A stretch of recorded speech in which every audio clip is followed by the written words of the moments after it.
Price the Lord. ഇവിടെ ഇപ്പോൾ സമയം 2:45. എനിക്ക് കിടന്നിട്ട് ഉറക്കം വന്നില്ലായിരുന്നു. സാധാരണ ഞാനങ്ങനെ അല്ലെങ്കിലും ഉറങ്ങുമ്പം 12 മണി 1 മണിയൊക്കെ ആവും. അതുവരെ എൻ്റെ ജോലിയെന്നല്ല, ഉറക്കം വരാതിരിക്കുമ്പോൾ ഞാൻ ചെയ്യുന്നത് ബൈബിൾ വായിച്ചുകൊണ്ടിരിക്കുക എന്നുള്ളതാണ്. ഒരു പക്ഷേ ഈ മെസ്സേജ് നീ അയച്ചിരിക്കുന്ന മെസ്സേജ് ഞാൻ പ്രതീക്ഷിച്ചിരുന്നത് തന്നെയാണ്. അത് ഇന്നല്ലെങ്കിൽ എപ്പോഴേലും എന്നോടല്ലെങ്കിൽ മറ്റൊരാളോട് നീ ചോദിക്കേണ്ടി വരും, പ്രാർത്ഥനാ സഹായം തേടേണ്ടി വരുന്ന ഒരവസ്ഥ ഉണ്ടാവും എന്നുള്ളത് എനിക്കറിയാമായിരുന്നു. കാരണം നമ്മൾ എവിടെ വരെ പോകൂടാ, നമുക്ക് എവിടെ വരെ പോകാൻ പറ്റും? ഞാൻ 2 കൊല്ലം കഴിഞ്ഞു. 2023 നവംബർ 2 വരെ ഞാൻ കുടിച്ചു എന്ന് പറയുമ്പം 2015 കള്ളുകൂടിയെല്ലാം ഞാൻ നിർത്തി. ഞാൻ വളരെ ഷോർട്ടായിട്ട് പറയാം. കള്ളുകൂടിയെല്ലാം നിർത്തി, സിഗരറ്റ് വലിയും ദുശീലങ്ങളെല്ലാം നിർത്തി ലോകത്തിൻ്റെ മുന്നിൽ മാന്യനാകാൻ വേണ്ടി നോക്കി, കുടുംബത്തിൽ മാന്യനാകാൻ നോക്കി. ആരും വലിയ വിലയൊന്നും തന്നില്ല. പക്ഷേ ഇതെല്ലാം നിർത്തി കഴിയുമ്പോൾ ഉണ്ടല്ലോ, നമ്മൾ തിരിയേണ്ടത് ദൈവത്തിലേക്കാണ്. അവിടെയാണ് നമുക്ക് തെറ്റുപറ്റുന്നത്. തിരിയേണ്ടത് വിശുദ്ധ കുർബാനയിലേക്കാണ്, തിരിയേണ്ടത് കുമ്പസാരത്തിലേക്കാണ്. Praise the lord. ഹല്ലേലൂയ. നമ്മളെ കളിയാക്കാനും ഒക്കെ ഒത്തിരി പേരുണ്ടാവും. പക്ഷേ ഇതൊക്കെ കഴിഞ്ഞിട്ടൊരു സമയം ഉണ്ടാവും. ദൈവസാന്നിധ്യം അനുഭവിച്ചു തുടങ്ങുന്ന ഒരു പീരീഡ് ഉണ്ട്, ഒരു സമയമുണ്ട്. അപ്പോൾ അതിലേക്ക് ഞാൻ വരാം. അപ്പോൾ ഈ 2015 അതെല്ലാം നിർത്തി ഞാനിതിൽ നിന്ന് ഈ മാമോദീസ മുങ്ങി, നീയും മാമോദീസ മുങ്ങിയതാണ്, ഞാനും മാമോദീസ മുങ്ങിയത്. മാമോദീസ മുങ്ങി എന്ന് പറയുമ്പോഴത്തേനും പരിശുദ്ധാത്മാവ് നമ്മുടെ ഉള്ളിലുണ്ട്. പരിശുദ്ധാത്മാവ് ഉള്ളിലുണ്ടെങ്കിൽ നമ്മൾ ദൈവത്തിൻ്റെ കുഞ്ഞാണ്, നമ്മൾ ദൈവപൈതലാണ്. നമ്മൾ എവിടെ വരെ ഓടിയാലും ലൂക്കായുടെ സുവിശേഷം 15-ാം അധ്യായം 11 മുതൽ 32 വരെയുള്ള വാക്യങ്ങളിൽ ധൂർത്തപുത്രൻ്റെ ഉപമ നിനക്ക് നന്നായിട്ട് അറിയാം, എനിക്കും അറിയാം. പക്ഷെ അതൊന്നും നമ്മൾ അത്ര വലിയ കാര്യമായിട്ട് എടുക്കത്തില്ല. പക്ഷേ ഈ ധൂർത്തപുത്രൻ അപ്പൻ്റെ അടുത്തു നിന്ന് ഇറങ്ങിപ്പോയി, ദൈവത്തിൻ്റെ അടുത്തു നിന്ന് ഇറങ്ങിപ്പോയിട്ട്, ദൈവസന്നിധിയിൽ നിന്നും ആ സാന്നിധ്യത്തിൽ നിന്നും ആ സന്തോഷത്തിൽ നിന്നൊക്കെ ഇറങ്ങിപ്പോയിട്ട് ലോകത്തിൻ്റെ സുഖം തേടി ഒരു പോക്ക് പോയി.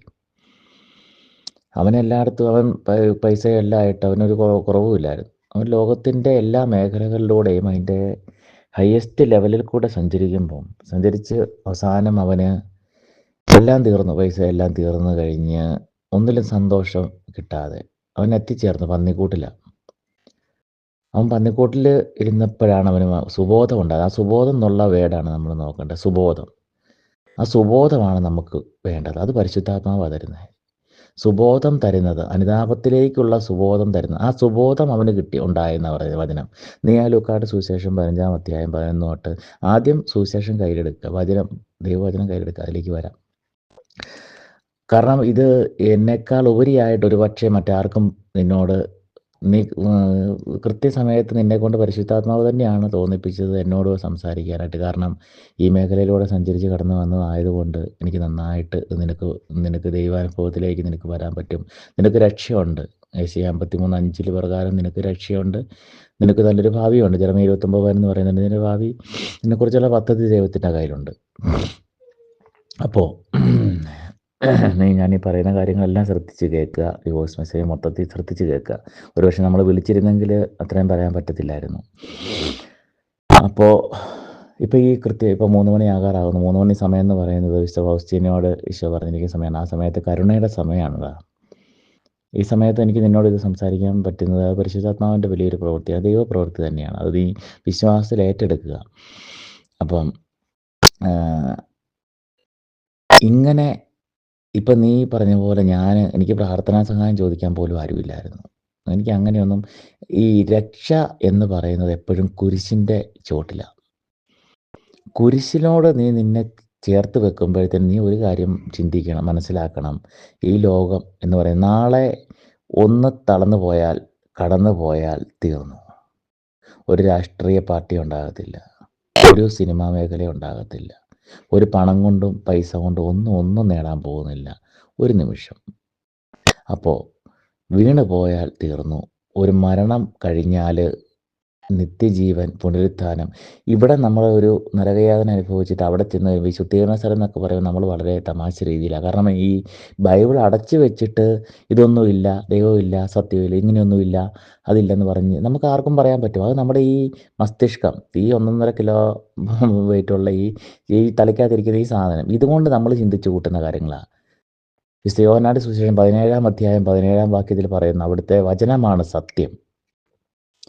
അപ്പം നമുക്ക് വേണ്ടത് എന്താണെന്ന് വെച്ച് കഴിഞ്ഞാൽ യോഹന്നാൻ 8:32 വേണ്ടത്. എന്താണെന്നറിയോ? അത് ഈശോയ്ക്ക് മഹത്വം, ഹല്ലേലൂയ. നമുക്ക് വേണ്ടത് ആ വചനം യോഹന്നാൻ 8:32. നിങ്ങൾ സത്യം അറിയുകയും സത്യം നിങ്ങളെ സ്വതന്ത്രരാക്കുകയും ചെയ്യും.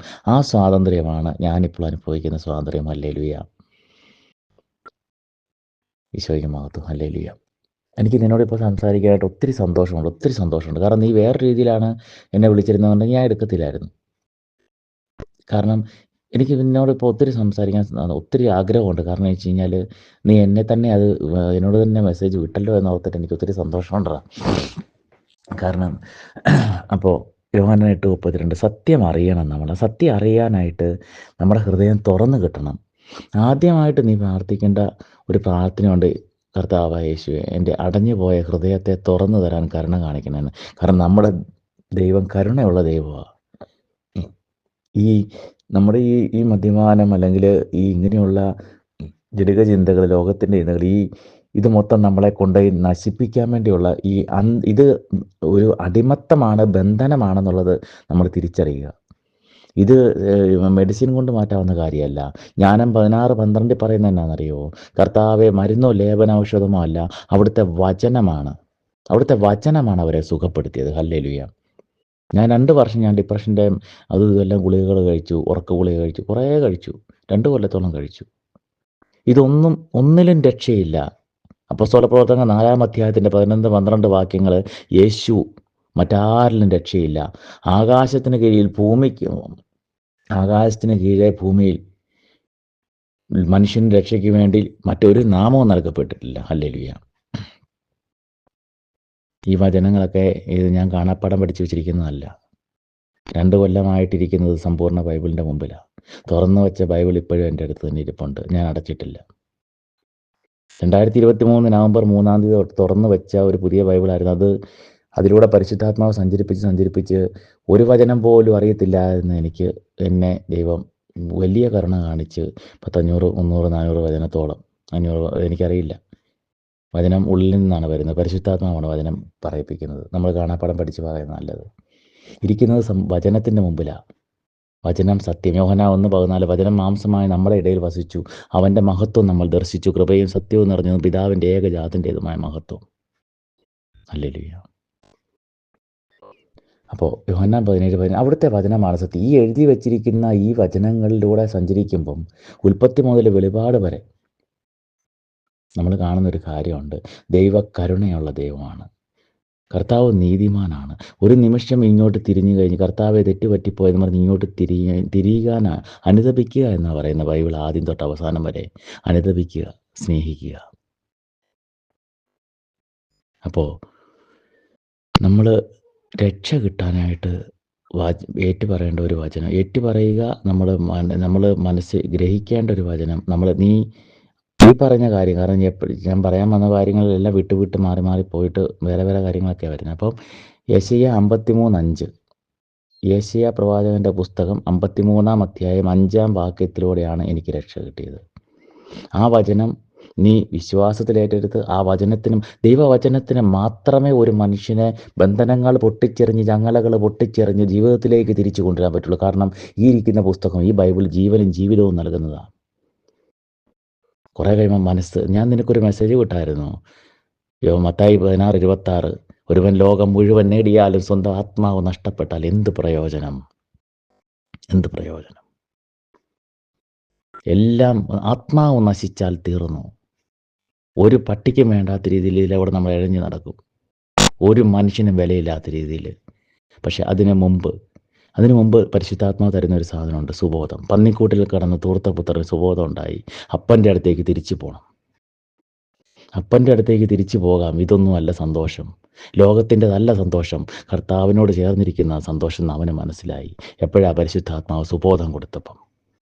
അവൻ തിരിച്ച് അപ്പൻ്റെ അടുത്തേക്ക് ചെന്നത് വീണ്ടും പൈസ മേടിച്ചിട്ട് പിന്നെയും കള്ളു കുടിക്കാനോ അല്ലെങ്കിൽ പെണ്ണ് പിടിക്കാനോ പോകാൻ വേണ്ടിയല്ല. അപ്പന് മനസ്സിലായ മകൻ വന്നത് കീറി മുറിഞ്ഞിട്ടാന്ന്. ഹല്ലേലൂയ. അപ്പം കുറ്റപ്പെടുത്താനൊന്നും നിന്നില്ല.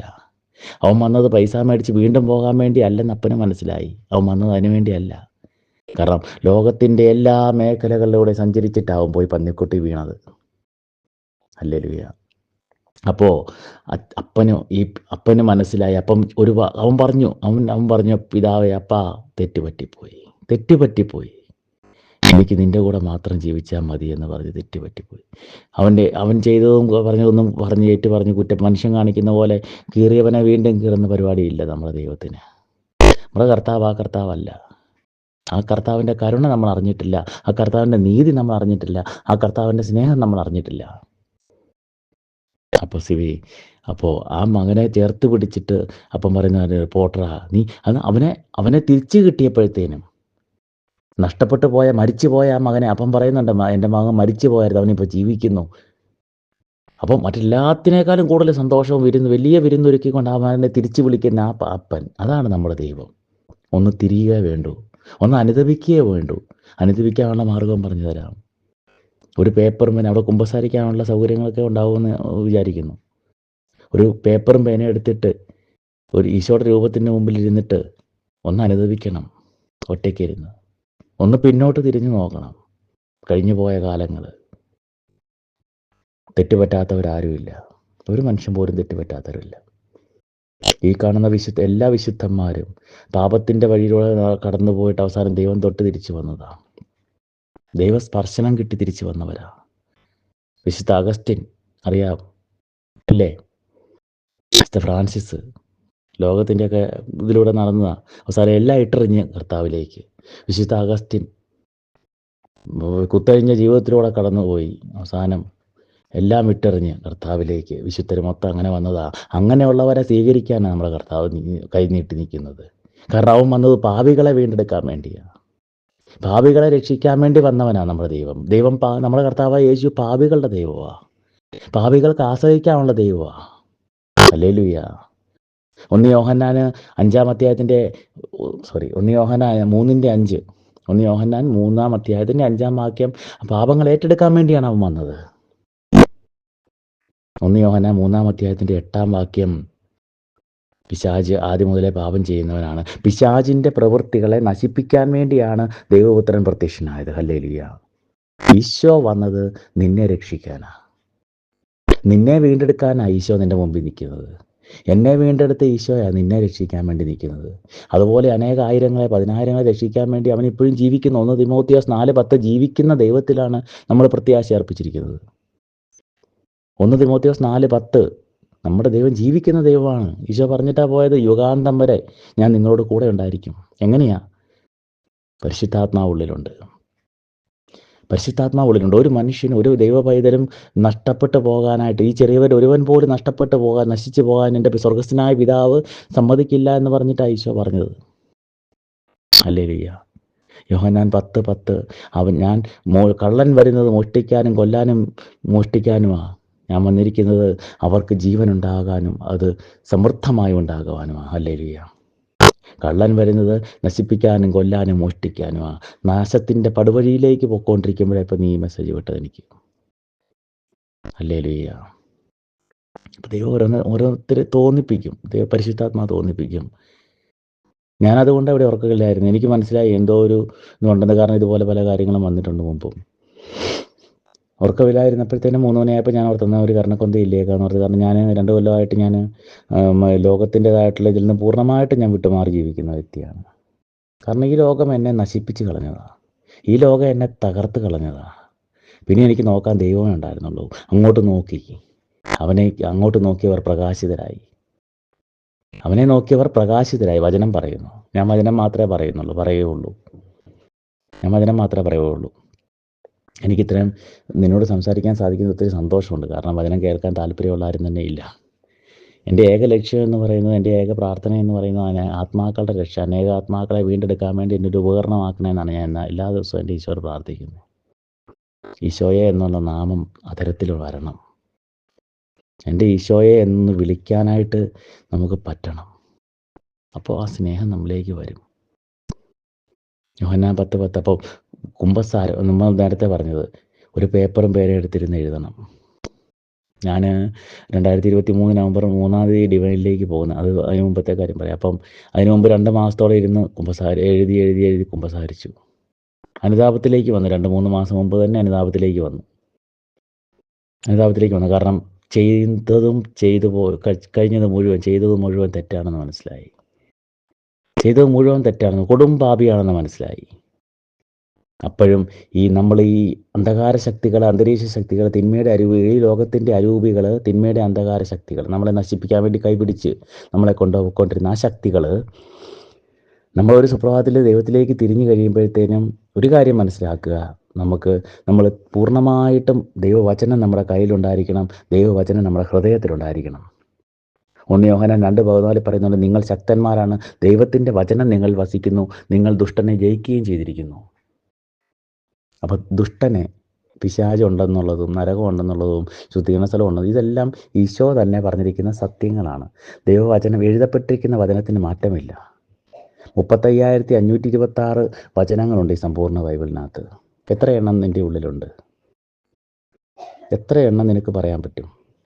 ഈശോ മരുഭൂമി പരീക്ഷയിൽ ദുഷ്ടനെ എതിരിട്ടത് ഞാൻ നിന്നെ തകർത്ത് കളയുന്നു പറഞ്ഞതൊന്നുമല്ല. എഴുതപ്പെട്ടിരിക്കുന്ന വചനം പിശാചിന് പറയാം. അവൻ ഇങ്ങോട്ട് 3 എണ്ണം പറഞ്ഞപ്പോൾ ഈശോ തിരിച്ച് അങ്ങോട്ട് 3 എണ്ണം പറഞ്ഞു. അപ്പോൾ നമ്മൾ ഉള്ളിൽ വചനമില്ലെങ്കിൽ, ഹൃദയത്തിൽ ദൈവവചനമില്ലെങ്കിൽ നമ്മൾ തീർന്നു പോകും. നീ ഇപ്പം അനുതപിക്കുന്നു, കുമ്പസാരിക്കുന്നു, ഓക്കെ, ഞാൻ ഇതെല്ലാം വിടുവാണ്. ഈ വിടുതൽ നിനക്ക് ഉറപ്പായിട്ടും കിട്ടും. വിടുതൽ കിട്ടണമെങ്കിൽ ഈശോ തൊടണം.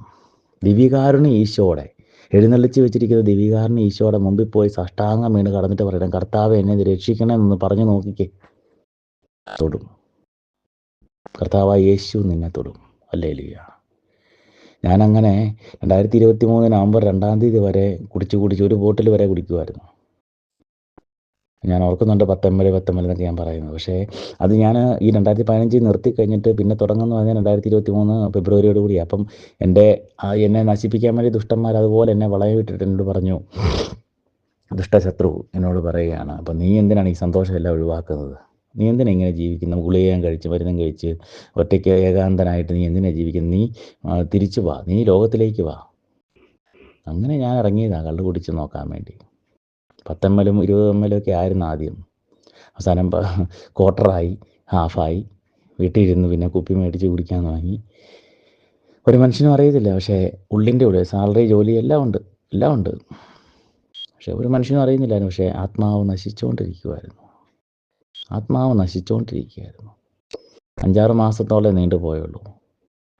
അപ്പം ശരീരവും എല്ലാം നശിക്കാൻ തുടങ്ങി. വയറും എല്ലാം വേദനയൊക്കെ ആയി, ഭയങ്കര വണ്ണമൊക്കെ ആയി, 190 കിലോ ഒക്കെ ആയി, കൊളസ്ട്രോൾ, BP എല്ലാം ആയി.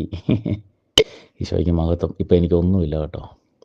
അതോടുകൂടി ഈശോ തൊട്ടതോടുകൂടി സകല ബന്ധനങ്ങളും സകല രോഗങ്ങളും എല്ലാം വിട്ടു. ഒറ്റ ദിവസം കൊണ്ട് നടന്ന കാര്യമാണ്. ഒറ്റ ദിവസം കൊണ്ടത്തെ അത്ഭുതമാണ് ഞാനീ പറയുന്നത്. ഒരു മനുഷ്യനും അറിയത്തില്ല ഇതൊന്നും. എൻ്റെ നിങ്ങളെ ആ ഗ്രൂപ്പിനെ, പിന്നെ നമ്മുടെ ആ ക്രീഡാ ഗ്രൂപ്പിലൊന്നും ഒരു മനുഷ്യനും അറിയത്തില്ല. ഫിൽജിനോട് മാത്രം ഇടയ്ക്ക് കോണ്ടാക്റ്റ് ഉണ്ട്. ഇടയ്ക്ക് കുറച്ച് സംസാരിക്കും, വചനം പറയും, ജസ്റ്റ് പ്രാർത്ഥിക്കാമെന്നൊക്കെ പറയും, അത്രയേ ഉള്ളൂ. അല്ലാതെ വേറെ ആരുമായിട്ടും കോണ്ടാക്റ്റ് ഒന്നുമില്ല. അപ്പോൾ അങ്ങനെ അതിന് മുമ്പത്തെ കഥയൊക്കെ നിനക്കറിയാം. എനിക്കത് കൂടുതൽ വിശദീകരിക്കേണ്ട കാര്യമില്ല. കാരണം മ്ലേച്ഛതയുടെ ഏറ്റവും അങ്ങേറ്റത്തൂടെ പോയവനാണ് ഞാനെന്ന് നിനക്കറിയാം. വാ തുറന്നു കഴിഞ്ഞാൽ തെറിയെല്ലാം പറഞ്ഞു നടന്നത്. ഇതെല്ലാം ബന്ധനമാണ്, അടിമത്തമാണ്. ഞാനെന്ന വ്യക്തിയും നീ എന്ന വ്യക്തിയും വെറും പാവങ്ങളാണ്. പക്ഷെ നമ്മളുണ്ടല്ലോ, എന്തോ ആകാൻ വേണ്ടി ഭാവിക്കുന്നു, എന്തൊക്കെയാണെന്ന് കാണിക്കാൻ വേണ്ടി ഭാവിക്കുന്നു. ഞാൻ എന്തോ സംഭവമാണെന്ന് കാണിക്കാൻ വേണ്ടി നമ്മൾ ഓരോന്ന് കാട്ടിക്കൂട്ടുന്നു. അതാണ് ഇത് നമ്മളോട് തന്നെയുള്ള എതിർപ്പും വിരോധവുമാണ്. നമ്മളെ തന്നെ വെറുക്കുന്നതിൻ്റെ ഭാഗമാണ് ഇതൊക്കെ. ഹല്ലേലൂയ. എനിക്കിപ്പം ഒത്തിരി സന്തോഷമുണ്ട്. എന്ന് വെച്ച് കഴിഞ്ഞാൽ എൻ്റെ ഈശോ എന്നെ രക്ഷിച്ച വിധം ഞാൻ പുറകോട്ട് തിരിഞ്ഞ് നോക്കുമ്പം, അന്ന് തൊട്ട് ഞാൻ ഡയറി എഴുതുന്നുണ്ട് കേട്ടോ. 5 ഡയറിയോളം ഉണ്ട് ഇപ്പോൾ ഇവിടെ. ഓരോ ദിവസം ഡയറി എഴുതാറുണ്ട്. എനിക്ക് ആ വഴികൾ വ്യക്തമായിട്ട് ഓർമ്മയുണ്ട്, ഞാൻ എവിടെ തകർന്ന് വീണെന്നുള്ളത് നല്ല ഓർമ്മയുണ്ട്. അപ്പോൾ അന്ന് ഞാൻ ആ ഗ്രൂപ്പിൽ നിന്ന് ഞാൻ വിട്ടല്ലോ, ഞാനന്ന് വിട്ടു. അപ്പോൾ നമ്മൾ ചെയ്യേണ്ടത് ആദ്യത്തെ കാര്യം എന്ന് വെച്ചാണല്ലോ,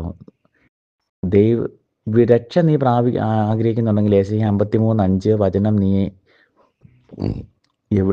നിന്റെ കൺമുമ്പിലും നിന്റെ ഹൃദയത്തിലും ഉണ്ടായിരിക്കണം. അതെന്താന്ന് ആ വചനം എന്താന്ന് വെച്ച് കഴിഞ്ഞാൽ, നമ്മുടെ അതിക്രമങ്ങൾക്ക് വേണ്ടി അവൻ മുറിവേൽപ്പിക്കപ്പെട്ടു ഈശോ. നമ്മുടെ അകൃത്യങ്ങൾക്ക് വേണ്ടി ക്ഷതമേൽപ്പിക്കപ്പെട്ടു. അവൻ്റെ മേലുള്ള ശിക്ഷ നമുക്ക് രക്ഷ നൽകി. അവൻ്റെ ക്ഷതങ്ങളാൽ നാം സൗഖ്യം പ്രാപിച്ചു. ഹല്ലേലൂയ. ഇത് യെശയ്യാ പ്രവാചകന്റെ പുസ്തകമാണ്. യെശയ്യാ 53:5 വിടുതലിൻ്റെ വചനമാണ്. ഈ വചനം നീ ഹൃദയത്തിൽ ഏറ്റെടുത്ത് കഴിഞ്ഞ് കഴിഞ്ഞാൽ നിനക്ക് രക്ഷ ഉറപ്പാണ്. കാരണം ഈശോ ഒരക്ഷരം പോലും ഉരിയാടാതെ അത് സഹിച്ച് എല്ലാം സഹിച്ച് കുരിശിൽ പിടഞ്ഞ് മരിച്ച് ഉയർത്തെഴുന്നേറ്റത്. അവൻ മരിച്ചെങ്കിൽ നമ്മൾ അവനോടൊപ്പം മരിക്കുകയാണെങ്കിൽ അവനോടൊപ്പം ഉയർത്തെഴുന്നേൽക്കും. അപ്പം ചെയ്യേണ്ടത് അവനോടൊപ്പം ഈ ലോകത്തിന് നിന്നെ ഈ ലോകത്തിന് നീ മരിക്കണം. ഈ ലോകത്തിന് മരിച്ച് ആത്മാവിൽ ജീവിക്കണം. ഈശോയിലേക്ക് തിരിഞ്ഞുകൊണ്ട് ജീവിക്കണം. ഹല്ലേലൂയ. അതാണ് യോഹന്നാൻ്റെ സുവിശേഷം 3-ാം അധ്യായത്തിൽ നിക്കോദേമോസ്, എല്ലാം നിനക്കറിയാവുന്നവരൊക്കെ തന്നെയാണ്. നിക്കോദേമോസിനോട് യോഹന്നാൻ 3:3 ഈശോ പറയുന്നുണ്ട്, വീണ്ടും ജനിക്കുന്നില്ലെങ്കിൽ ഒരുവന് സ്വർഗരാജ്യം കാണാൻ പറ്റത്തില്ല. അപ്പോൾ എന്താണ് ഈ വീണ്ടും ജനനം? അതാണ് എനിക്കൊക്കെ കിട്ടിയ മഹാഭാഗ്യം എന്ന് പറയുന്നത്, ഈശോയ്ക്ക് മഹത്വം. വീണ്ടും ജനനം എന്ന് പറയുമ്പോൾ ഈ ലോകത്തിൽ ഒന്നിലും നിനക്ക് സന്തോഷം കിട്ടാത്ത ഒരവസ്ഥയിൽ നീ ലോകത്തിൽ മരിച്ചു എന്നതാണ് അതിൻ്റെ അവസ്ഥ. വചനം പറയുന്നുണ്ട്, ഒന്നിലും സന്തോഷം കിട്ടുന്നില്ല എന്ന് നീ പറയുന്നതിന് മുമ്പ് തന്നെ യൗവനത്തിൽ തന്നെ സൃഷ്ടാവിനെ സ്മരിക്കുക. അതുപോലെ മറ്റൊരു വചനം കൂടെ പറയുന്നുണ്ട്, എല്ലാവർക്കും എല്ലാം നന്നല്ല, എല്ലാവരും എല്ലാം ആസ്വദിക്കുന്നുമില്ല. ഹല്ലേലൂയ. അപ്പം ലോകത്തിന് മരിച്ചു എന്ന് പറയുമ്പോഴത്തേനും ഒരു മനുഷ്യനും നിനക്ക് ആരിലും ആശ്രയിക്കാൻ ഇല്ലാത്തൊരവസ്ഥ, ആർക്കും നിന്നെ രക്ഷിക്കാൻ പറ്റാത്തൊരവസ്ഥ, ആർക്കും നിനക്ക് സന്തോഷം തരാൻ പറ്റാത്തൊരവസ്ഥ, ഒന്നിലും നീ സന്തോഷം കണ്ടെത്താൻ പറ്റാത്തൊരവസ്ഥ. ആ അവസ്ഥയിൽ നീ കുരിശിലേക്ക് വീഴുക. ആ അവസ്ഥയാണ് ഇപ്പോൾ നിൻ്റെതെങ്കിൽ, ആരുമില്ല നിന്നെ സഹായിക്കാൻ എന്ന അവസ്ഥയാണെന്നുണ്ടെങ്കിൽ, 38 വർഷമായി ബെത്സദ കുളക്കടവിൽ കിടന്നവൻ്റെ രോഗിയായ തളർന്നു കിടന്നവൻ്റെ അടുത്തിലേക്ക് ഈശോ വന്നിട്ട് ചോദിച്ചു, നിനക്ക് സുഖപ്പെടാൻ നീ ആഗ്രഹിക്കുന്നുണ്ടോ? സുഖപ്പെടാൻ നീ ആഗ്രഹിക്കുന്നുണ്ടോ എന്ന് ഈശോ ഇപ്പം നിന്നോട് ചോദിക്കുമ്പോഴത്തേക്ക് നീ പറയണം, എൻ്റെ കർത്താവായ യേശുവേ, എനിക്ക് ആഗ്രഹമുണ്ട്, എന്നെ രക്ഷിക്കാൻ നിനക്ക് മാത്രമേ സാധിക്കുകയുള്ളൂ. ആ ഈശോയുടെ മുഖത്തേക്ക് നോക്കിക്കൊണ്ട് നീ സംസാരിക്കണം. ഈശോയുടെ മുമ്പിൽ ഒരു കുരിശ് നിൻ്റെ കയ്യിൽ വേണം. ആ കുരിശിനെ നോക്കി, ആ മുറിഞ്ഞ ആ നെഞ്ചിലേക്ക് നോക്കിക്കൊണ്ട് നീ മനസ്സിലാക്കണം, ആ കൊത്തുകൊണ്ടത് നിനക്ക് വേണ്ടിയാ, ആ കൊത്തുകൊണ്ടത് എനിക്ക് വേണ്ടിയാ. ഹല്ലേലൂയ.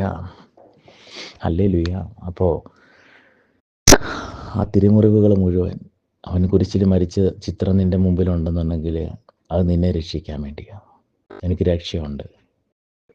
അപ്പോൾ ഈ ലോകം നിനക്ക് മടുത്തു, ഈ ലോകം നിനക്ക് ഒന്നും തന്നില്ല, അല്ലെങ്കിൽ ഈ ലോകത്തെ നിനക്ക് പേരും പ്രശസ്തിയൊക്കെ ഒത്തിരി ഉണ്ടായിരുന്നു, അപ്പം അതൊന്നും നിനക്ക് ഗുണകരമായില്ല എന്ന് നിനക്ക് ബോധ്യമായിട്ടുണ്ടെങ്കിൽ ഈശോയിലേക്ക് വരിക, ഈശോയിൽ അഭയം പ്രാപിക്കുക.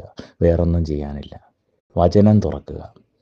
ഞാൻ 2023 ഡിവൈനിൽ നൈറ്റ് വിജിൽ, ഇവിടുത്തെ ഡിവൈനുണ്ടല്ലോ, അവിടെ നൈറ്റ് വിജിലിന് പോകാനായിട്ട്, അപ്പം ഒരു 2-3 ആഴ്ച മുമ്പ് ഞാൻ പറഞ്ഞു, 2-3 മാസം മുമ്പ് തന്നെ ഞാൻ എഴുതി കുമ്പസാരം തുടങ്ങി. ശരിക്കും അനുഭവിച്ച് കണ്ണുനീരോടെ അനുഭവിച്ചു. കുരിശ് മാത്രമേ എനിക്ക് അഭയം പ്രാപിക്കാനുണ്ടായിരുന്നുള്ളൂ. എനിക്ക് കുടുംബക്കാരോ നാട്ടുകാരോ സ്വന്തക്കാരോ ആരുമില്ലാത്ത വെറും പുഴു പോലെ കടന്ന് നരകിക്കുമായിരുന്നു ഞാൻ എല്ലാത്തിൽ നിന്നും വിട്ടു, എല്ലാ ഗ്രൂപ്പുകളിൽ നിന്നും അവിടെ നിന്ന് എല്ലാം വിട്ടു. എല്ലാത്തിൽ നിന്നും ഞാൻ വിട്ടിട്ടുണ്ട്. ഈശോയെ, ഈ കുരിശിത രൂപം എൻ്റെ കയ്യിൽ ഇപ്പോഴും ഇരിപ്പുണ്ട്. അതിലേക്ക് നോക്കിക്കൊണ്ട് ഞാൻ പറഞ്ഞ കർത്താവേ, എൻ്റെ ഈശോയെ, എന്നെ രക്ഷിക്കണേ എന്ന് പറഞ്ഞു. ബന്ധനങ്ങൾ, ഈ നൂൽക്കമ്പി ഇങ്ങനെ ഒരു ചെറിയ ഒരു ചുറ്റാണെങ്കിൽ നമുക്ക് അഴിച്ചെടുക്കാം. നൂൽക്കമ്പി ഇങ്ങനെ കെട്ടിയുണ്ടല്ലോ, വലിയൊരു ബണ്ടിൽ പോലെ ആയി കഴിഞ്ഞാൽ അഴിച്ചെടുക്കാൻ പാടാ സിബി. അതഴിക്കാൻ കർത്താവായ യേശുവിന് മാത്രമേ പറ്റുള്ളൂ. അന്ധകാര അന്തരീക്ഷ ശക്തി, ഈ ലോകത്തിൻ്റെ തിന്മയുടെ അരുവികൾ മുഴുവൻ കെട്ടിയിട്ട് കഴിഞ്ഞാലും ഉണ്ടല്ലോ, പൊട്ടിച്ചെറിയാൻ കർത്താവായ യേശുവിന് മാത്രമേ സാധിക്കുള്ളൂ. യേശു നാമത്തിന് മാത്രമേ വിടുതൽ തരാൻ പറ്റുകയുള്ളൂ. അത് മാത്രം മനസ്സിലാക്കുക. യേശു എന്ന നാമത്തിന് മാത്രം. വേറെ നീ ആരുടെ പുറകെ പ്രാർത്ഥനാ സഹായം ഒന്നും പോകണമല്ല. ഈശോയിലേക്ക് സമർപ്പിക്കുക നിന്നെ തന്നെ. ഒരു ബ്രദർമാരുടെയും അവരുടെ ഒന്നും എനിക്കൊരു മനുഷ്യനും ഇല്ലായിരുന്നു. എനിക്ക് ആരുമില്ലായിരുന്നു പ്രാർത്ഥിക്കാനായിട്ടോ അല്ലെങ്കിൽ പ്രാർത്ഥന സഹായം തരാനോ ഒന്നും ആരുമില്ലായിരുന്നു. ഒരു മനുഷ്യനും ഇല്ലായിരുന്നു. ഞാൻ പറഞ്ഞു, ഈ ക്രൂശിത രൂപത്തിലേക്ക് നോക്കിക്കൊണ്ടാണ് ഞാൻ രക്ഷ പ്രാപിച്ചത്. ഈശോയ്ക്ക് മഹത്വം, യേശു നാമത്തിന് മഹത്വം. ഈ ക്രൂശിത രൂപം കയ്യിലെടുത്തുകൊണ്ട് എനിക്കൊരു മനുഷ്യൻ പോലും ഒന്നും പറഞ്ഞു തരാനോ ഒന്നും പ്രാർത്ഥിക്കാനോ അങ്ങനെ ഒന്നും ചോദിക്കാനോ ഒന്നും പറ്റിയില്ല. എനിക്ക് ഇല്ലായിരുന്നു ആരും, എനിക്കറിയത്തുമില്ലായിരുന്നു. പക്ഷേ രക്ഷ യേശുവിൽ മാത്രമേ ഉള്ളെന്നുള്ള വിശ്വാസം ഉണ്ടായിരുന്നു, ദൈവഭയവും ഉണ്ടായിരുന്നു. വചനം ഒന്നും അറിയത്തില്ലായിരുന്നു കേട്ടോ. എന്നിട്ട് ഞാൻ ആ നൈറ്റ് വീൽ 2023 നവംബർ 3 ഞാൻ കാത്തിരിക്കുക എനിക്ക് അവിടെ ചെന്ന് കഴിഞ്ഞാൽ രക്ഷ കിട്ടുമെന്നുള്ളത്. അലമാരിക്കകത്തൊരു പുതിയ സമ്പൂർണ്ണ ബൈബിൾ ഞാൻ മേടിച്ച് വെച്ചിട്ടുണ്ടായിരുന്നു 1 വർഷമായിട്ട്. തുറന്നിട്ടില്ലായിരുന്നു, വചനം ഒന്നും അറിയത്തില്ല. എടുത്തു തുറന്നു ഈ നവംബർ 3 മുമ്പായിട്ട്. തുറന്നു കഴിഞ്ഞപ്പോൾ എനിക്ക് കിട്ടിയത് യോഹന്നാൻ്റെ സുവിശേഷത്തിൽ പരിശുദ്ധാത്മാവിനെ സഹായകനായിട്ട് കിട്ടുന്ന അതാണ്, സഹായനായിട്ട് അയക്കുന്ന അതിൻ്റെ വചനമാണ്, തിരുവചനം. ഹല്ലേലൂയ. അപ്പോൾ അതോടുകൂടി അപ്പോൾ തുടങ്ങി പരിശുദ്ധാത്മാവിൻ്റെ പ്രവൃത്തി അവിടെ തുടങ്ങിക്കഴിഞ്ഞു. പ്രവൃത്തി നേരത്തെ തുടങ്ങി. അനുതാപം തരുന്നത് പരിശുദ്ധാത്മാവാണ്, മാനസാന്തരം തരുന്നത് പരിശുദ്ധാത്മാവാണ്. കർത്താവേ, തെറ്റാണല്ലോ ഞാൻ ചെയ്യുന്നത്, ഇതുവരെ ചെയ്തതെല്ലാം തെറ്റാണല്ലോ എന്ന ബോധ്യം തരുന്നത് പരിശുദ്ധാത്മാവാണ്, നമ്മുടെ ഉള്ളിലുള്ള പരിശുദ്ധാത്മാവ്. ഹല്ലേലൂയ. അപ്പോൾ ആ വചനം, ആ ബൈബിൾ ഞാനെടുത്ത് ഈ നൈറ്റ് വീലിന് പോകുന്നതിന് മുമ്പായിട്ട് ഈ ഹാളിൽ ഒരു ചെറിയ ടേബിളിന് മുമ്പായിട്ട് ഞാൻ തുറന്നു വെച്ചു. ആ തുറന്ന ബൈബിളാണ് ഈ 2 കൊല്ലമായിട്ട് ഞാനിപ്പോഴും അടച്ചിട്ടില്ല എന്ന് ഞാൻ പറയുന്നത്. അതിനകത്ത് ഞാൻ മാർക്ക് ചെയ്യാത്തൊരു ഭാഗം പോലും ഇല്ല. ആദ്യം തൊട്ട് ഉൽപ്പത്തി മുതൽ വെളിപാട് വരെ ഈ 2 കൊല്ലമായിട്ടിരുന്ന് വായിച്ച് മാർക്ക് ചെയ്ത് വചനം ഉള്ളിൽ നിറഞ്ഞു. തിന്മയുടെ കാര്യങ്ങളും ഈ ലോകത്തിൻ്റെ സകലമാന കെട്ട കാര്യങ്ങൾ മുഴുവൻ ഇറങ്ങി പോയി കഴിഞ്ഞപ്പോഴാണ് വചനം നിറയാൻ തുടങ്ങിയത്. 2 കൊല്ലം കർത്താവിൻ്റെ ചുവട്ടിൽ തന്നെ ഇരിക്കുന്നത്. വചനം സത്യം, വചനം ദൈവമാണ്. ആ ദൈവം, വചനത്തിൻ്റെ മുമ്പിൽ ഇരുന്ന് കഴിഞ്ഞാൽ ദൈവത്തിൻ്റെ മുമ്പിൽ ഇരിക്കുക എന്നുള്ളതാണ്. കാരണം ആശ്രയിക്കാൻ ഈ ബൈബിൾ അല്ലാതെ എനിക്ക് മറ്റൊന്നുമില്ലാതെ കർത്താവിന് മനസ്സിലായി. അങ്ങനെ ബൈബിളിൻ്റെ മുമ്പിൽ ഒരുത്തിനിരുന്ന് കഴിഞ്ഞാൽ അവനെ കർത്താവുണ്ടല്ലോ പിന്നെ ഉള്ളം കയ്യിലെടുത്തിരുത്തും. അപ്പോൾ വചനം ഉള്ളിൽ നിറയണം. അങ്ങനെ തുറന്നു വെച്ചു. 2023 നവംബർ 3 ഞാൻ നൈറ്റ് വീലിന് പോയി. അവിടെ പോയി കഴിഞ്ഞിട്ട് ദിവിക അവിടെ പോയി പിന്നെയും കുമ്പസാരിച്ചു. അപ്പോൾ ഈ നമ്മൾ ദൈവത്തിലേക്ക് തിരിയാൻ നോക്കുമ്പോഴല്ലോ ഈ നമുക്ക് ദൈവ കരുണ എന്താണെന്നുള്ളത്, ദൈവം കാരുണ്യവാനാണെന്നുള്ള ബോധ്യം നമുക്ക് കയറി വരാനായിട്ട് അത് ദൈവം ഹൃദയം തുറന്നു തരണം. അതുകൊണ്ടാണ് ഞാൻ കർത്താവേ, എൻ്റെ ഹൃദയം തുറന്നു തരണം എന്ന് പ്രാർത്ഥിക്കാൻ പറഞ്ഞത്. കാരണം ഈ പിശാചുക്കൾ ഒരിക്കലും ഉണ്ടല്ലോ നമ്മളെ ഈ ദൈവകരുണ കാണിക്കത്തില്ല, ദൈവകരുണ അറിയാൻ സമ്മതിക്കത്തില്ല.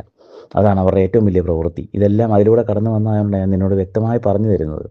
അപ്പോൾ അങ്ങനെ അവിടെ ചെന്ന് ദിവികാരന് ഈശോയുടെ മുമ്പിൽ 1.5 മണിക്കൂറോളം ഞാൻ സാഷ്ടാംഗം വീണ്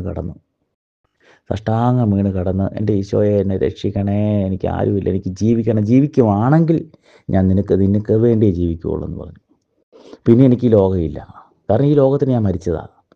ഈ ലോകത്തിൻ്റെ സകലമാന കാര്യങ്ങൾക്കും എനിക്കൊരു ഗുണമല്ല എന്ന് മനസ്സിലായി അവസാനം മരണത്തിൻ്റെ താഴ്വരയിൽ നിന്നും, ഇനി വചനം വായിക്കുമ്പോൾ അതിനകത്തെല്ലാം ഉണ്ട്, സങ്കീർത്തനങ്ങളൊക്കെ വായിക്കുമ്പോൾ മനസ്സിലാവും ഏത് താഴ്വരയിലാണ് ഇപ്പം നീ കിടക്കുന്നത് നിനക്ക് മനസ്സിലാവും.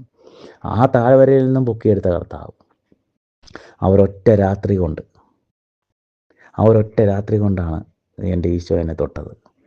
അത് കഴിഞ്ഞ് എനിക്ക് പള്ളിയിൽ കയറാൻ പറ്റുന്നില്ല, പള്ളിയിൽ പോലും കയറാതെ കള്ളു കുടിച്ച് നടക്കുമായിരുന്നു ഞാൻ ഞായറാഴ്ചയൊക്കെ. പള്ളിയിൽ കയറാൻ പറ്റുന്നില്ല, കൈ വിരിക്കാൻ പറ്റുന്നില്ല, താഴെ ഒന്നും കയറി നിൽക്കാൻ പറ്റുന്നില്ല. പള്ളിയിൽ ബാൽക്കണിയുണ്ട്, എന്നിട്ട് അതിൻ്റെയും അകത്ത് കയറാൻ പറ്റുന്നില്ല. വിറവലോ എന്തോ ഭയങ്കര ബുദ്ധിമുട്ട്, അസ്വസ്ഥത, കയറാൻ ബന്ധനങ്ങൾ സമ്മതിക്കുന്നില്ല.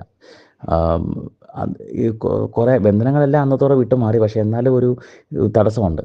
അപ്പം അവർ കുറേ നാളും കൂടെ പിന്തുടരും. കുറച്ച് നാളും കൂടെ നമ്മൾ ശരിക്കും ഈ ചെയ്തതിനെല്ലാം കൂടെ ഉണ്ടല്ലോ, ദാവീദ് തെറ്റ് ചെയ്ത് കഴിഞ്ഞപ്പോഴത്തേനും പാപം ക്ഷമിക്കപ്പെടും, കുമ്പസാരത്തിലും പാപം ക്ഷമിക്കപ്പെടും. പക്ഷേ ഈ പാപക്കടവുണ്ട്, നമ്മൾ ചെയ്തതിനെല്ലാം ഉള്ള ഈ ദൈവത്തെ അവഹേളിച്ചുള്ളൊരു പാപക്കടവുണ്ട്. അപ്പോൾ ഈ 1 സാമുവേലൊക്കെ നീ വായിക്കണം, ദാവീദിൻ്റെ ഇതൊക്കെ വായിക്കണം കാര്യങ്ങളൊക്കെ. അപ്പം ഈ പാപക്കടങ്ങൾ, അതിനുവേണ്ടി നമുക്ക് കുറച്ച് പണിഷ്മെൻറ്റ് കുറച്ച് നാളത്തേക്ക് ഉണ്ടാകും. എന്ന് വെച്ചാൽ അതൊന്ന് വീടണം. അതിനു വേണ്ടി നമ്മൾ കുറേ പരിഹാര പ്രവൃത്തികളും പ്രായശ്ചിത്തങ്ങളും ഉപവാസവും ഫാസ്റ്റിങ് മസ്റ്റാണ്. നമ്മൾ ഉപവാസവും പ്രാർത്ഥനയും കൊണ്ടല്ലാതെ വിടുതൽ കിട്ടത്തില്ല. അത് വചനം പറയുന്നുണ്ട്, ഈശോ പറഞ്ഞിരിക്കുന്നതാണ്. അപ്പോൾ അങ്ങനെ ദിവികാരൻ അവിടെ നിന്ന് തിരിച്ചു വന്നു. പിന്നെ മെല്ലെ പള്ളിക്കകത്ത് കയറി. പിന്നെ കൊണ്ടുചെല്ലാൻ പറ്റുന്നില്ല. ജപമാല കയ്യിലില്ലെങ്കിൽ നിന്നെ ദുഷ്ടശക്തികൾ പിന്നെയും വലിച്ചുകൊണ്ട് പോകും. നിന്നെ സംബന്ധിച്ച് ഇപ്പോൾ ചെയ്യാനുള്ളത് പൂർണ്ണമായിട്ടും ദൈവത്തിലേക്ക് തിരിയുക എന്നുള്ളത് മാത്രമാണ് സിബി. ഈ മറ്റുള്ളതിൽ നിന്നെല്ലാം വിട്ടുമാറിക്കൊണ്ട്, കാരണം അതൊന്നും നിനക്ക് ഗുണകരമല്ല. ജപമാല കയ്യിലെടുക്കുക, 3 കാര്യങ്ങൾ അടിസ്ഥാനമാക്കി, ദൈവവചനം, വിശുദ്ധ കുർബാന, ദൈവവചനം, ജപമാല. വേറെ എല്ലാം പിന്നീട് അത് കഴിഞ്ഞിട്ടുള്ള കാര്യങ്ങൾ. വിശുദ്ധ കുർബാനയാണ് നമുക്ക് ശക്തി തരുന്നത്. അതാണ് യോഹന്നാൻ 10:10 ഞാൻ വന്നിരിക്കുന്നവർക്ക് ജീവനുണ്ടാകാനും അത് സമർത്ഥമായും ഉണ്ടാകുന്നത് എങ്ങനെയാണ്? ഓരോ വിശുദ്ധ കുർബാനയിലൂടെയും കുമ്പസാരിക്കുക, എഗെയിൻ ആൻഡ് എഗെയിൻ കുമ്പസാരിച്ചു കൊണ്ടേയിരിക്കുക. അങ്ങനെ കഴുകിയാണ് നമ്മളിലേക്ക് ജീവൻ വരുന്നത്. ജീവൻ വരുന്നത് അങ്ങനെയാണ്. അപ്പോൾ ആ ജീവൻ നമുക്ക് വേണം, അത് നമുക്ക് കിട്ടും. കുമ്പസാരിച്ച് കഴിയുന്നിടത്തോളം കുമ്പസാരിക്കുക, പറഞ്ഞ് കുമ്പസാരിച്ച് കഴുകി വിശുദ്ധ കുർബാന മുടങ്ങാതെ സ്വീകരിക്കുക. കുറേ തടസ്സങ്ങൾ, ബുദ്ധിമുട്ടുകളൊക്കെ ആദ്യം ഉണ്ടാവും, ഒരു കുഴപ്പമില്ല. പക്ഷേ ദൈവത്തിൻ്റെ ഉള്ളം കയ്യിലാണ് നമ്മൾ. കുറേ തടസ്സങ്ങളും പ്രതിസന്ധികളും നമ്മുടെ ശരീരം നമുക്കെതിരെ റിയാക്ട് ചെയ്യും. ഒറ്റ ദിവസം കൊണ്ട് നീ അത് ദിവ്യകാരുണ്യ ഈശോയുടെ മുമ്പിൽ പോയി കഴിഞ്ഞാൽ നിനക്ക് വിടുതൽ കിട്ടും. അതോടുകൂടി നിർത്തുക, മദ്യപാനം നിർത്തിക്കഴിഞ്ഞ് കഴിഞ്ഞാൽ എന്നാ പറ്റുന്നറിയോ? മദ്യപാനം നിർത്തിക്കഴിഞ്ഞ് കഴിഞ്ഞാൽ പിന്നെ നമ്മൾ യാതൊരുവിധ സൗഹൃദങ്ങളോ ആ ബന്ധപ്പെട്ട മേഖലകളിലുള്ള യാതൊരു ആൾക്കാരുമായിട്ട് ഒരു സംസാരത്തിനോ അങ്ങനെയുള്ള സംസാരങ്ങൾക്കോ അങ്ങനെയുള്ള പ്രവൃത്തികളിലേക്കോ അല്ലെങ്കിൽ അതിലേക്ക് വീണ് പോകുന്ന സാഹചര്യങ്ങളെല്ലാം ഒഴിവാക്കുക. കാരണം അത് ഒഴിവാക്കാതെ പറ്റത്തില്ല. അങ്ങനെയുള്ള കേട്ട ഓരോരോ ഗ്രൂപ്പുകൾ അങ്ങനെ ഇതിൽ നിന്നെല്ലാം മാറിക്കൊണ്ട് ദൈവവചനത്തിലേക്ക് പൂർണ്ണമായിട്ടും തിരിഞ്ഞാൽ രക്ഷയുണ്ട്. അന്ന് അവിടെ ഞാൻ പിന്നെ തിരിച്ചു വന്നു. പിന്നെ ജപമാലയെ കയ്യിലെടുക്കാൻ പോലും പറ്റുന്നില്ല. അതുപോലെ തടസ്സങ്ങൾ, കെട്ടിയിട്ടിരിക്കുക. അങ്ങനെ ജപമാല പിന്നെ ഒരു ദിവസം 40 ജപമാല ഇരുന്ന് ചൊല്ലി നമ്മുടെ ഒരു മെസ്സേജ് പരിശുദ്ധാത്മാവ് കാണിച്ചു തന്നു, ഫാദർ ഡാനിയലച്ചൻ്റെ. പിന്നെ അതോട് ചേർന്ന് ഞാൻ പറയുകയാണ്, യൂട്യൂബിൽ മറ്റുള്ള കാര്യങ്ങളൊന്നും കാണാൻ നിൽക്കരുത്. ഒരു കാര്യങ്ങളും കെട്ട കാര്യങ്ങൾ കാണാൻ നിൽക്കരുത്. അശുദ്ധമായത് ചെയ്യരുത്. അശുദ്ധമായത് ചെയ്താൽ പരിശുദ്ധാത്മാവിന് ഉള്ളിൽ നിറയാൻ പറ്റത്തില്ല. ജ്ഞാനത്തിന് വേണ്ടി പ്രാർത്ഥിക്കണം. ജ്ഞാനം 9:10, ലൂക്കാ 21:15, യാക്കോബ് 1:5, 1 രാജാക്കന്മാർ 3:12, 1 രാജാക്കന്മാർ 5:12 ചേർന്ന് ജ്ഞാനത്തിന് വേണ്ടി പ്രാർത്ഥിക്കുക. ഓരോ ദിവസവും രാവിലെ എഴുന്നേറ്റ് ജ്ഞാനം ഉള്ളിലേക്ക് കയറണമെന്നുണ്ടെങ്കിൽ ശരീരവും മനസ്സും വിശുദ്ധമായിരിക്കണം. അപ്പോൾ ഈ വക കെട്ട കാര്യങ്ങളിലേക്ക് കൊണ്ടുപോകുന്ന ഏതൊരു സൗഹൃദമാണെങ്കിലും അത് ആരാണെങ്കിലും ഉപേക്ഷിച്ച് കളയുക. അങ്ങോട്ട് പുതിയൊരു ജീവിതത്തിലേക്ക് കയറുക. അതാണ് പുതിയ സൃഷ്ടിയാവുക എന്നതാണ് പരമപ്രധാനമെന്നാണ് ഈ ബൈബിൾ നമ്മളോട് പറയുന്നത്. വിശുദ്ധ യോഹന്നാന്റെ സുവിശേഷം 3-ാം അധ്യായത്തിൽ നിക്കോദെമോസിനോട് ഈശോ പറയുന്ന ആത്മാവിൽ വീണ്ടും ജനിക്കുക. മാംസത്തിൽ നിന്ന് ജനിക്കുന്നത് മാംസമാണ്, ആത്മാവിൽ വീണ്ടും ജനിക്കുക എന്ന് പറയുന്നത് അത് നമ്മൾ ശരീരത്തെ ഉപേക്ഷിക്കുക. ഫാസ്റ്റിങ്ങിലൂടെയൊക്കെ അത് പറ്റുള്ളൂ, പ്രാർത്ഥനയിലൂടെയും ഫാസ്റ്റിങ്ങിലൂടെയൊക്കെ. ഇതെല്ലാം ഉപേക്ഷിച്ചുകൊണ്ട് ഈ ബൈബിൾ നീ തുറന്നു ബാക്കി കാര്യങ്ങൾ പരിശുദ്ധാത്മാവ് നിന്നെക്കൊണ്ട് അത് വായിപ്പിച്ചോളും, എന്തൊക്കെ വായിക്കണം എന്നുള്ളത്. അങ്ങനെ വചനം ഉള്ളിലേക്ക് കയറട്ടെ, വചനം ഉള്ളിൽ നിറയട്ടെ. ജീവിതം ഇനിയും ബാക്കിയാണ്. നാളെ നമ്മളുണ്ടോ ഇല്ലയോ എന്ന് അറിയത്തില്ല. ഈ അവസ്ഥയിൽ നമ്മൾ മേലിലേക്ക് ചെന്ന് കഴിഞ്ഞ് കഴിഞ്ഞാൽ ഇതിനേക്കാളും വലിയ അവസ്ഥയാണ് അവിടെ ഉള്ളത്. മരണമില്ല, പുനരുത്ഥാനമില്ല, നിത്യജീവനില്ല. ഇതൊന്നും ഈ ബൈബിൾ അടച്ചു വെച്ചിട്ട് നമുക്ക് എന്നും പറയാൻ പറ്റും. പക്ഷേ എഴുതപ്പെട്ടിരിക്കുന്ന സത്യം നമ്മുടെ ഈ തലച്ചോറിൻ്റെ പുറത്തുള്ള കാര്യങ്ങളത്. നമ്മുടെ തലച്ചോറിനകത്തിരുന്ന് പലതും ചിന്തിച്ചു കൂട്ടും. പക്ഷേ അതിന് പുറത്താണ് ഈ കാര്യങ്ങൾ സംഭവിച്ചിരിക്കുന്നത്, ഈ എഴുതി വെച്ചിരിക്കുന്നത്. അതിന് യാതൊരു മാറ്റവും ഇല്ല. അനുതപിക്കുക എന്നുള്ളത് മാത്രമാണ്. ഈശോയുടെ മുമ്പിൽ അനുതപിക്കുക, എല്ലാത്തിനും മാപ്പ് ചോദിച്ചുകൊണ്ട് അനുതപിക്കുക. ഒരു പുതിയ സൃഷ്ടിയാവുക. ഞാൻ ഈ ലോകത്തിന് ഞാനിപ്പോൾ ഒന്നുമല്ല, ഞാൻ അങ്ങനെ അറിയുന്നില്ല. അപ്പം ഇപ്പോൾ ഈ പുറകെ ഈ ദുഷ്ടശക്തികൾ വന്ന് നമ്മളെ പല രീതിയിലും പ്രകോപിപ്പിക്കും. 2 കൊരിന്തോസ് 2:11 പറയുന്നുണ്ട്, അവരുടെ തന്ത്രങ്ങളെക്കുറിച്ച് നമ്മൾ അജ്ഞരല്ലല്ലോ. അതുപോലെ എഫെസോസ് 4:27 പറയുന്നു, സാത്താന് നിങ്ങൾ അവസരം കൊടുക്കരുത്. ഒരു കാര്യത്തിൽ അവസരം കൊടുക്കരുത്. നമ്മൾ ഈ ലോകത്തിൽ ശൂന്യരാകിക്കൊണ്ട് കുരിശിൻ്റെ ചുവട്ടിലേക്ക് വീണാൽ നിന്നെ ദൈവം ഉയർത്തും. ഈ ലോകത്തിൽ ശൂന്യരാകണം.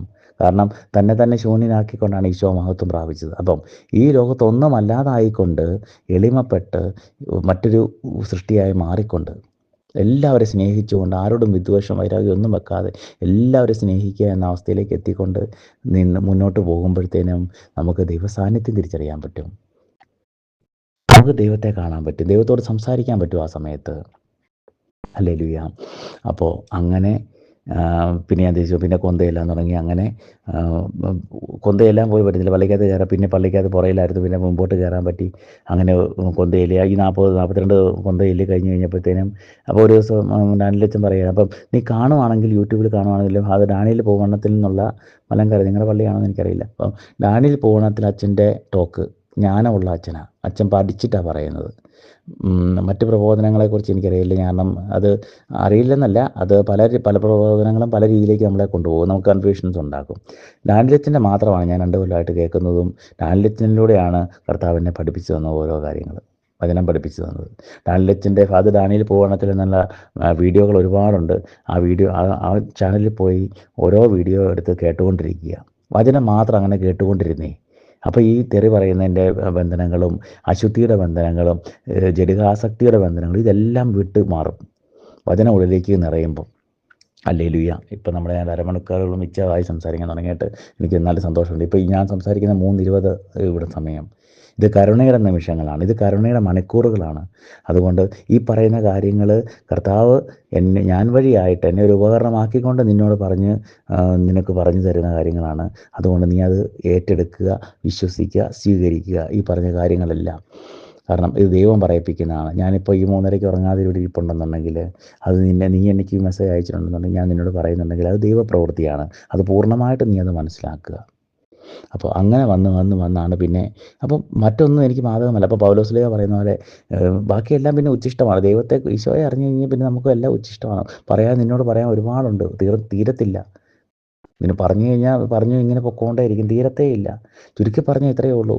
ഈ ലോകത്തെ പൂർണ്ണമായിട്ട് ഉപേക്ഷിച്ചുകൊണ്ട് കർത്താവ് യേശുവിൻ്റെ കുരിശിനെ അഭയം പ്രാപിക്കുക, അമ്മ മാതാവിൻ്റെ സഹായം തേടുക, സകല വിശുദ്ധരുടെയും സഹായം തേടുക, വിശുദ്ധ കുർബാന കഴിയുന്നിടത്തോളം ഭക്ഷിക്കുക, കഴിയുന്നിടത്തോളം കുമ്പസാരിക്കുക, കൂട്ടുകെട്ടുകൾ മുഴുവൻ ഉപേക്ഷിക്കുക, എല്ലാം ഉപേക്ഷിക്കുക, ആവശ്യമില്ലാത്ത ഗ്രൂപ്പുകളിൽ നിന്നെല്ലാം എക്സിറ്റ് അടിക്കുക, എന്നിട്ടൊന്ന് ജീവിച്ചേ. അപ്പോൾ നിനക്ക് ജീവിതം തിരിച്ചു കിട്ടും, ജീവൻ തിരിച്ചു കിട്ടും. ഇല്ലെന്നുണ്ടെങ്കിൽ ഇവിടെ കിടന്ന് നരകിക്കും. ഇവിടെ കിടന്നെന്നുള്ളതല്ല, ഇവിടെ തീർന്നു കഴിയുമ്പം മേളിൽ ചെന്ന് കഴിയുമ്പോൾ അവിടെ നരകിക്കും. അപ്പോൾ ഈശോ നിന്നെ അനുഗ്രഹിക്കട്ടെ. ഒരു സമ്പൂർണ്ണ ബൈബിള് എടുക്കുക. ബാക്കിയെല്ലാം ദൈവപ്രവൃത്തികളാണ്, പരിശുദ്ധാത്മാവാണ് ബാക്കി കാര്യങ്ങളെല്ലാം ചെയ്യുന്നത്. എനിക്ക് കിട്ടിയ കാര്യങ്ങൾ, വചനങ്ങളായിരിക്കില്ല ചിലപ്പോൾ നിനക്ക് കിട്ടുന്നത്. ആദ്യം ഒരു സമ്പൂർണ്ണ ബൈബിൾ എടുക്കുക. ആദ്യം നീ അനുദപിക്കുക, കുമ്പസാരിക്കുക, എഴുതി കുമ്പസാരിക്കുക. A to Z കാര്യങ്ങൾ, നിൻ്റെ ഓർമ്മയിലുള്ള കാര്യങ്ങൾ മുതൽ ഇന്ന് വരെയുള്ള കാര്യങ്ങൾ മുഴുവൻ ഒന്നിടപെടാതെ എഴുതി കുമ്പസാരിക്കുക. അങ്ങനെ കുമ്പസാരിച്ച് അത് കഴിഞ്ഞിട്ട് ആ വചനം തുറന്ന് വെക്കുക. ഒരു ദിവസം പോലും വിട്ടുമാറരുത്. കാരണം അതിൽ നിന്ന് മാറ്റിക്കൊണ്ട് പോകാൻ വേണ്ടി പല തന്ത്രങ്ങളും ഗണികളും ഒക്കെ ഉണ്ടാവും. നമ്മളെ ഇത്ര നാളും താലോലിച്ചുകൊണ്ട് മുന്നോട്ട് നടന്നിരുന്ന ദുഷ്ടപിശാചുക്കളുടെ കയ്യിൽ നിന്നും വിട്ടിട്ടാണ് നമ്മൾ ഈശോയിലേക്ക് തിരിഞ്ഞിരിക്കുന്നത്. അപ്പം അവർ ഇത്ര നാളും നമ്മളെ താലോലിച്ചുകൊണ്ട് നടന്നതാണ്. നമ്മുടെ പുറകെ വരും, പക്ഷേ നമ്മളെ ഒന്നും ചെയ്യാൻ പറ്റത്തില്ല. ഉള്ളിൽ വചനമുണ്ടെങ്കിൽ നമുക്കൊന്നും ചെയ്യാം, അവരൊക്കെ ചെയ്യാൻ പറ്റത്തില്ല. യേശുവിൻ്റെ കുരിശ് നിൻ്റെ കയ്യിലുണ്ടെങ്കിൽ, ജപമാല നിൻ്റെ കയ്യിലുണ്ടെങ്കിൽ ഒരു ദുഷ്ടശക്തിക്കും നമ്മളെ തൊടാൻ പറ്റത്തില്ല. പേടിപ്പിക്കാനേ പറ്റുള്ളൂ. പലതും പറഞ്ഞ് ഇളക്കാൻ പറ്റും, പക്ഷേ തൊടാൻ പറ്റത്തില്ല. അതിന് വചനം ഉള്ളിൽ വേണം. അവൻ ഇങ്ങോട്ട് പറയുമ്പം അങ്ങോട്ട് തിരിച്ചു പറയാൻ വചനം അറിഞ്ഞിരിക്കണം. അത് പരിശുദ്ധാത്മാവ് നിന്നെ പഠിപ്പിച്ചോളൂ. ഒന്നിലും ആകുലപ്പെടേണ്ട കാര്യമില്ല, ഒന്നിലും ടെൻഷൻ അടിക്കേണ്ട കാര്യമില്ല. ഒരു രക്ഷകൻ കർത്താവായ യേശു ഇപ്പോൾ ഈ ക്രിസ്മസിൻ്റെ സമയത്ത് നിനക്ക് അങ്ങനെ ഒരു തോന്നലുണ്ടായിട്ടുണ്ടെന്നുണ്ടെങ്കിൽ അത് പരിശുദ്ധാത്മാവിൻ്റെ പ്രവൃത്തിയാണ്. ഒരു അനുതാപത്തിൻ്റെ ഒരു സ്പാർക്ക് നിൻ്റെ ഉള്ളിലേക്ക് വീണിട്ടുണ്ട്. അപ്പോൾ ദൈവം നിന്നെ സമൃദ്ധമായി അനുഗ്രഹിക്കട്ടെ. ഒറ്റ കാര്യതയുള്ള അപ്പോസ്തല പ്രവർത്തനങ്ങൾ 4:11-12, അത് 4 അധ്യായത്തിൻ്റെ 11-12. യേശു മറ്റാരിലും രക്ഷയില്ല, ഈ ലോകത്ത് മറ്റാരിലും രക്ഷയില്ല, യേശു എന്ന നാമത്തിലല്ലാതെ. അത്തരത്തിൽ ഈശോയെ കരുണയായിരിക്കണമേ എന്നുള്ള പ്രാർത്ഥന ഒത്തിരി പ്രാർത്ഥിക്കുന്നതിലും പ്രാർത്ഥനയുടെ കാര്യങ്ങളൊന്നും പറയുന്നില്ലല്ലോ. കർത്താവായ യേശുവേ എന്നോട് കരുണയായിരിക്കണമേ, എൻ്റെ അടഞ്ഞുപോയ ഹൃദയത്തെ തുറന്നു തരണമേ എന്ന് പ്രാർത്ഥിക്കുക. ജ്ഞാനം ലഭിക്കാൻ പ്രാർത്ഥിക്കുക.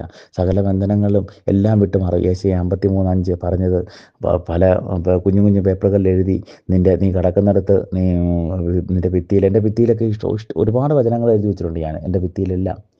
പിന്നെ ഈ വചനം നമുക്ക് ഉള്ളിലേക്ക് കയറാൻ തുടങ്ങുമ്പോൾ നമുക്കൊരു ആനന്ദം വരാൻ തുടങ്ങും. അപ്പോൾ ഇത് നിറയും തോറും പുറം ലോകത്തെ കാര്യങ്ങളെല്ലാം വിട്ടുമാറാൻ തുടങ്ങും. അപ്പോൾ ഹല്ലേലൂയ. അപ്പോൾ ഈ ഒരു സമ്പൂർണ്ണ ബൈബിൾ എടുക്കുക. സമ്പൂർണ്ണ ബൈബിൾ എടുത്ത് തുറന്ന് വായിക്കാൻ തോന്നത്തില്ലായിരിക്കാം, സാരമില്ല, അവിടെ ഇരുന്നോളുക. തുറന്നിട്ട് ഒന്നും ചെയ്യണ്ട, അവിടെ ഇരുന്നോളുക. ബാക്കി എല്ലാം പരിശുദ്ധാത്മാവ് ജപിച്ചോളും. കാരണം ഇത് നിധിയാണ്. ഇതിലെ കുത്തും കോമായ്ക്കും വരെ ജീവനുണ്ട്. കടലിൻ്റെ നടുക്കടലിലെ ആഴക്കടലിലാണ് മുത്തും പവിഴവും കിടക്കുന്നത്. അത് മുക്കുവർക്ക്, വള്ളത്തെ മീൻ പിടിക്കാൻ പോകുന്ന മുക്കുവർക്ക് കിട്ടത്തില്ല. കടലിൻ്റെ പുറത്ത് നോക്കി നിന്ന് കാഴ്ചക്കാരായി നിൽക്കുന്നവർക്ക് കിട്ടത്തില്ല. ആഗ്രഹിച്ച് നടുക്കടലിൽ ചെന്ന് ആഴത്തിലേക്ക് ഇറങ്ങണം, മുത്തും പവിഴവും കിട്ടും. അതുപോലെ ബൈബിള്. നമ്മൾ എങ്ങനെയാണ് ഇതിൻ്റെ മുമ്പിൽ ഇരിക്കുന്നത്? ദൈവത്തെ അറിയാനാണോ? ദൈവത്തിൻ്റെ മുമ്പിൽ ഇരിക്കുന്നത് ഏത് അവസ്ഥയിലാണ്, ഇത് എന്ത് ആഗ്രഹിച്ചിട്ടാണ് ഇരിക്കുന്നതെന്നുള്ളത് നോക്കിയിട്ടാണ് ദൈവം നിധി തരുന്നത്. അവിടെ നമ്മൾ എനിക്ക് അത് വേണം ഇത് വേണം അല്ലെങ്കിൽ ലോകത്തിൻ്റെ കാര്യങ്ങൾ പറഞ്ഞുകൊണ്ടിരുന്ന ആ ലെവലിലുള്ളതേ കിട്ടുകയുള്ളൂ. എല്ലാം വിട്ടെറിഞ്ഞിട്ടുണ്ടല്ലോ, എല്ലാം തൂറി എറിഞ്ഞിട്ടുണ്ടല്ലോ. എൻ്റെ ഈശോയെ എനിക്ക് നിന്നെ മതി എന്ന് പറ. എൻ്റെ ഈശോയെ എനിക്ക് നിൻ്റെ സാന്നിധ്യം മതി എന്ന് പറ. എനിക്ക് നിന്നെ മാത്രം മതി എന്ന് പറഞ്ഞേ. എന്നിട്ട് അവനെ സ്നേഹിക്കുക. അവൻ്റെ മുഖത്തേക്ക് നീ നോക്കിയാൽ നിൻ്റെ ചുറ്റുപാട് മാറും.